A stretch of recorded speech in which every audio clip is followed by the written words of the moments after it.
अस्सलाम वालेकुम स्टूडेंट्स, उम्मीद है आप सब खैरियत से होंगे। जी, तो आज का जो हमारा टॉपिक है वो बहुत ज़्यादा इम्पोर्टेंट टॉपिक है। मैंने आज आप लोगों को बताना है आपके बोर्ड के एग्ज़ाम्स के इम्पोर्टेंट क्वेश्चंस, ठीक है। केमिस्ट्री के क्लास 10 के बोर्ड एग्ज़ाम्स के जो इम्पोर्टेंट क्वेश्चंस हैं, जो आपने किसी कीमत नहीं छोड़ने हैं, आज मैंने वो सारे क्वेश्चंस आपको बताने हैं। आपने अच्छे से नोट डाउन कर लेने हैं ताकि बोर्ड के एग्ज़ाम्स के लिए आप कम्प्लीटली प्रिपेयर्ड रहें, ठीक है। ये स्पेशली उन बच्चों के लिए है जिनकी तैयारी ज़्यादा अच्छी नहीं है, तो ये मैं उनको कहूँगी कि अगर वो ये क्वेश्चंस कर लेंगे तो बहुत जल्दी उनका पेपर कवर हो जाएगा, सिलेबस कवर हो जाएगा और अच्छे मार्क्स आ जाएंगे। जी, तो सबसे पहले हम कंटेंट देख लेते हैं। टोटल हमारे पास कितने चैप्टर हैं? 1 2 3 4 5 6 7 8, ठीक है। आपके 10 क्लास के जो चैप्टर्स हैं वो टोटल 8 हैं, ठीक है। अब इस 8 में हर चैप्टर से मैं आपको इंपॉर्टेंट शॉर्ट एमसीक्यूज और लॉन्ग के लिए टॉपिक्स बताऊंगी जिनको आपने कवर करना है, ठीक है। सबसे पहले चैप्टर स्टार्ट करते हैं, चैप्टर 9 केमिकल इक्विलिब्रियम में, ठीक है। केमिकल इक्विलिब्रियम का चैप्टर 9 जो है ना, सबसे पहले जो आपने फोकस रखना है ना, वो हर चैप्टर के मेन पॉइंट्स हैं, ठीक है। आपने देखा होगा कि हर चैप्टर के जो मेन पॉइंट्स होते हैं वो आपके चैप्टर के स्टार्ट में ही लिखे होते हैं। तो आपने सबसे पहले इनको ज़्यादा से ज़्यादा कोशिश करनी है कि इनको कवर करें, ठीक है। ये जो मेन पॉइंट्स हैं इनको कवर करें।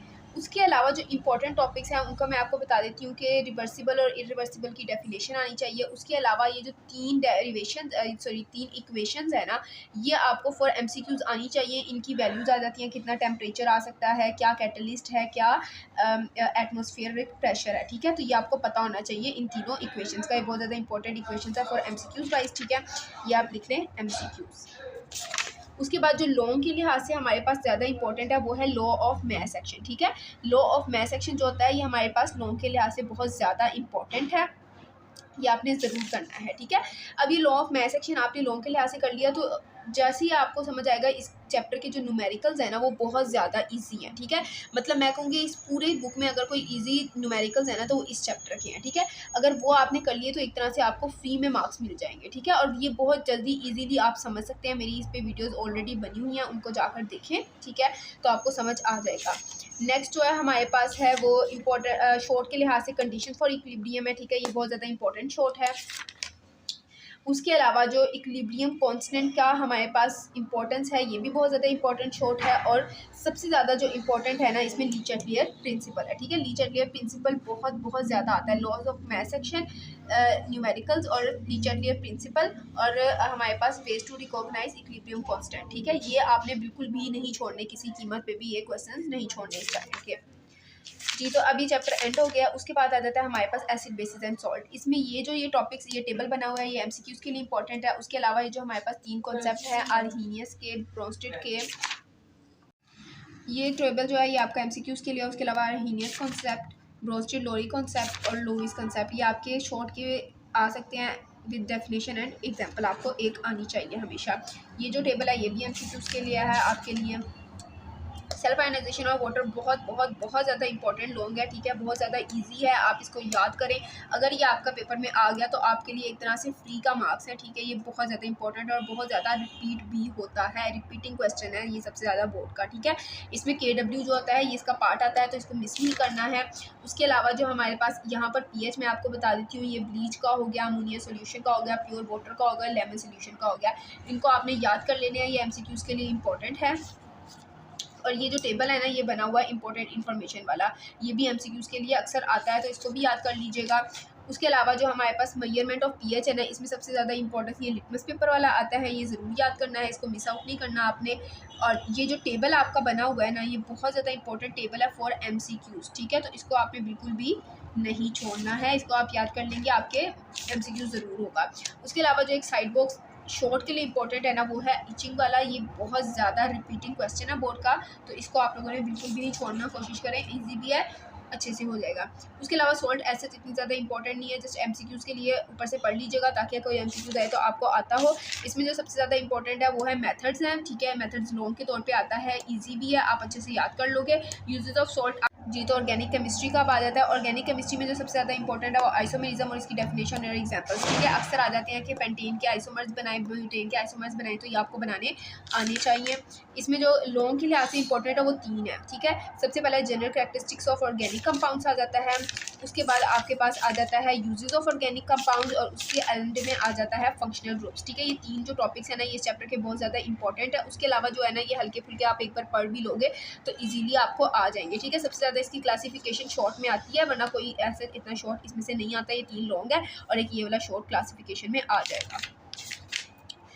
ये जो हमारे पास ये बने हुए हैं ना, ये 3, इन तीनों के नाम आपको आने चाहिए, क्योंकि ये अक्सर एमसीक्यूज़ में शेप्स बनी आती हैं और इनके नाम पूछे जाते हैं एमसीक्यूज़ में, तो ये आपको ज़रूर आने चाहिए। उसके बाद जो हमारा चैप्टर है, बहुत ज़्यादा इंपॉर्टेंट चैप्टर है हाइड्रोकार्बन्स का, ठीक है। मैं तो आपको यही मशवरा दूंगी कि इस चैप्टर में से एक टॉपिक भी ना छोड़े, ठीक है। ये चैप्टर का अगर देखा जाए तो A to Z ये चैप्टर बहुत ज़्यादा इंपॉर्टेंट चैप्टर है, ठीक है। तो इसमें से आपने अल्केन्स, उसकी प्रॉपर्टीज़, ठीक है, उसके जर्नल मेथड्स हैं, उसकी प्रिपरेशंस हैं, ठीक है, हर चीज़ आप करें, ठीक है। और ये बहुत ज़्यादा इंपॉर्टेंट है। तो ये चैप्टर तो ओवरऑल आपने सारा ही करना है, इसमें कुछ भी नहीं छोड़ना।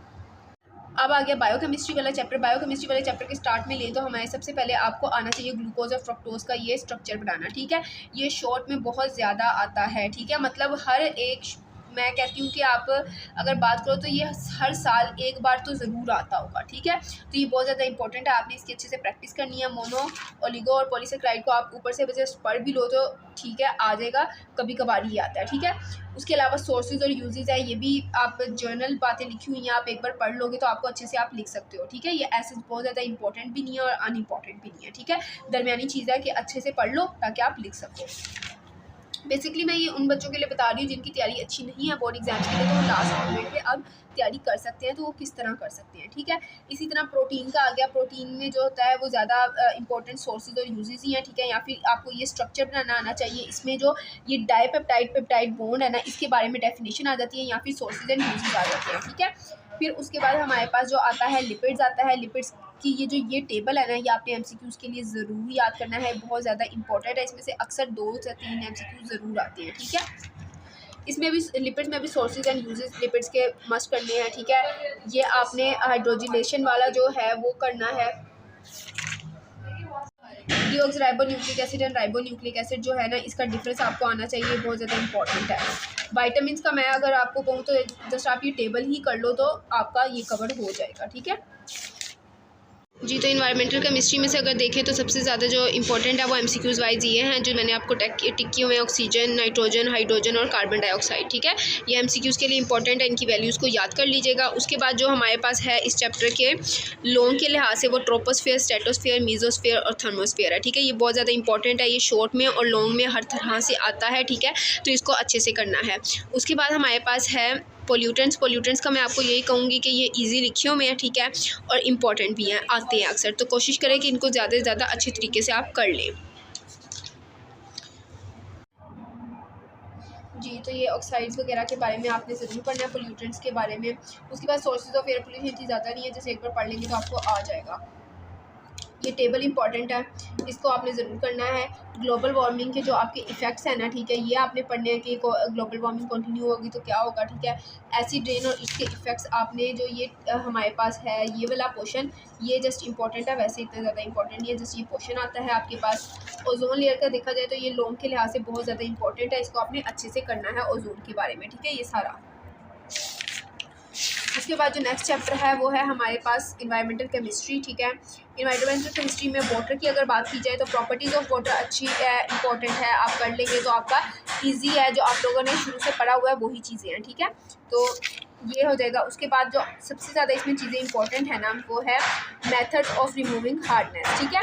आपको ये मेथड ज़रूर आने चाहिए हार्डनेस रिमूव करने के लिए। इसके अलावा ये जो 2 टेबल्स हैं ना, ये बहुत बहुत बहुत ज़्यादा इंपॉर्टेंट है, ये आपने किसी सूरत मिस नहीं करनी है। ये वाला हो गया टेबल, ये वाला हो गया, ठीक है, ये आपने बिल्कुल भी किसी सूरत मिस नहीं करनी है। वाटर बॉर्न डिजीज़ को जैसे एक बार पढ़ लीजिएगा, इतनी खास आती नहीं है, ठीक है, आती भी है तो बच्चों को ज़्यादातर पता होता है अगर आप एक बार पढ़ लें, ठीक है। फिर उसके बाद हमारे पास आ जाता है इस बुक का लास्ट चैप्टर केमिकल इंडस्ट्रीज़ का, ठीक है।